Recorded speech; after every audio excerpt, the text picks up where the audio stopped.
Hey everybody, it's JP the Dog Guy. And I'm Josh from Butler Kia. Welcome to Tips and Tricks.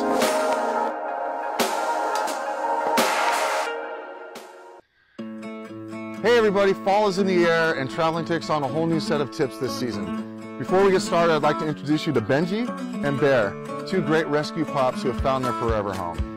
And like many of our furry family members, they love to go with us any time of the year. As it starts to get wet and cold out there, there's some things that you need to consider when the seasons start to change. For example, when going for hikes in the beautiful Southern Oregon fall weather, consider a few things. Number one, be careful that when you hike, you don't see any mushrooms. Although most mushrooms are okay, there's about 1% that are highly toxic, and it's very difficult to tell the non-toxic from the toxic.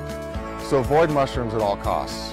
And trust me, I speak from personal experience. I once lost a dog about 6 years ago to death cap mushrooms that popped up here randomly. And believe me, it's heartbreaking if this happens to you. And number two, another thing to consider, wildlife is rampant at this time of year. Many are preparing for hibernation, increasing the possibilities of running into a wild animal at the wrong time.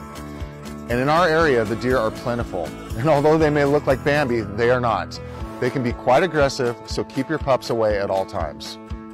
Now, when traveling in your car, well, you know what, let's bring Josh in and ask him about that. Hey, JP. What's up, Josh? Hey, Bear. Hey, Benji. These sweaters are so cute. Do they actually keep your dog warm? The answer is that you really have to know your dog. Just like people, their body temperatures can fluctuate.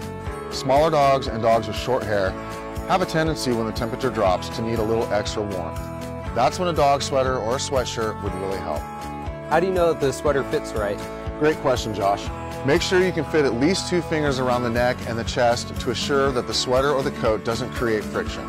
And don't forget, when you get home, take it off immediately so they can acclimate to the temperature of the house. So what about leaving dogs in the car in cooler temperatures? Is that okay? That's another great question, Josh.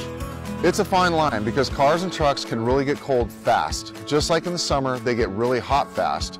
Very short time frames, like 10 minutes, if they're in a sweater and it's not below 32 degrees, would probably be fine. But if there's a chance you could be delayed while doing an errand, you'd be better off playing it safe and leaving them home.